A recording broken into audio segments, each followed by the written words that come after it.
morning. Good morning. It is not death that most people are afraid of. It is going through the entire life only to realize that you haven't really lived enough. There was a hospital study conducted on 100 patients who were close to the end of their life, and they were asked, what has been your greatest regret? You know what they said? They said, it is not things that we did, but it is the things that we did not do. The dreams that we did not pursue, the challenges and the goals that we did not focus on. I ask you, is your life going to be about studying and working during the weekdays and paying bills on the weekends? Or is it going to be more? It's a question to think about. I had a conversation with a pilot. I was fortunate enough to spend a few minutes with him. I told him, aren't you scared? You're flying every day, and mostly at night also. He told me this, planes are safer in the skies. That's where they're meant to be. That's where the pollution is. It is worse for a plane to be stranded on the ground. Why? Because it corrodes and it does not serve the purpose. The revenue apart, it does not earn any money on the ground, but that apart, a plane is the safest when it is in the skies. Think about it. How many of us are people who are grounded, are not able to achieve the V1 velocity that a plane requires to take off and be in the skies? They say sometimes you need to start flying and develop the wings on your path, on your journey. How many of us do that? Is our life going to be about that elusive plane parked in a hangar, not ready to take off? And when we pile up the years, we realize that had we taken off, we would have seen destinations. And destinations are symbolic here. You would have seen different places. Ladies and gentlemen, there is no flat mountain in this world. There is no flat mountain. There are ridges, there are mountains that we need to climb, and there are mountains where, because of the ridges, there are expressions of human anguish, expression of human sorrow, expression of not being able to go on. It is the depression that people go through because they failed. You know what? Failure, struggle, both of them, and also criticism are components or are prerequisites for us to become successful, and that is the law of this universe.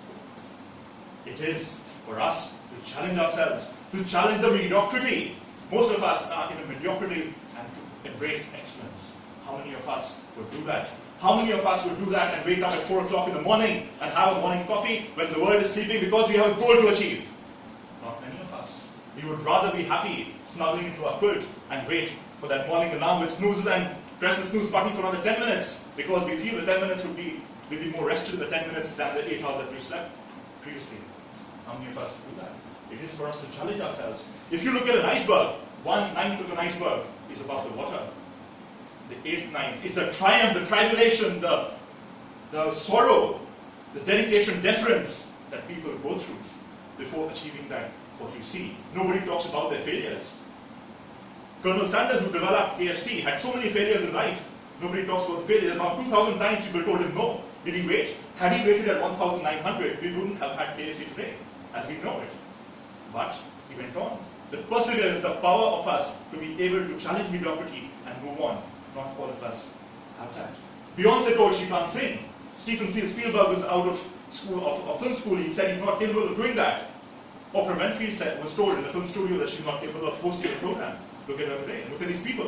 They are successful because they knew the belief in them. When other people tell you that you can't do something, you know what? It is them telling you what you can do, not what you know you can do, and that makes a difference. It is for us to be able to realize that we know what our power is. When people start investing in time in you and criticizing you, tell yourself it is good. Why? Because they know that they are investing time because they feel that you have the potential to reach somewhere. It is for yourself to be grounded and be able to achieve success there. I had the fortune of speaking to an incredibly beautiful girl 2 weeks ago. You know what she told me? She went through a breakup with a boyfriend. And I asked her, what's her quest right now? She said, I'm looking for another person. I didn't question the intent. The intent is fine. I questioned the timing. You know what she told me? She told me that we all know that we will die someday. Does it stop us from living?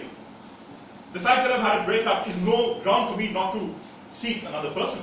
It has made me stronger. I know where the weaknesses are, and that is life. I need to move on. So what? It happens. It's not the end of the world. For us to be able to realize that we are not defined by our past. That's history. We are born anew in each moment that comes in front of us. And it is for us to seek these avenues and to seek these goals that are there.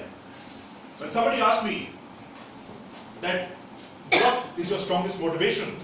I told him that, look, when people tell me that being an engineer, you're not a creative person, you can't write stories, I told him, no, that's my forte. I can't cook, for example, that's my forte. I'll do it because engineers, good engineers can also be good cooks. Good engineers can also be good writers. It's always possible. We have a DTM in the room who's an example where being a technical person is at the pinnacle of glory because he's written a great book. So it is possible. Living examples are in front of you. You just need to find out where they are. You know what? Tell yourself every day, life is falling. Where are you? Where are you? Now, Mr. Toastmaster.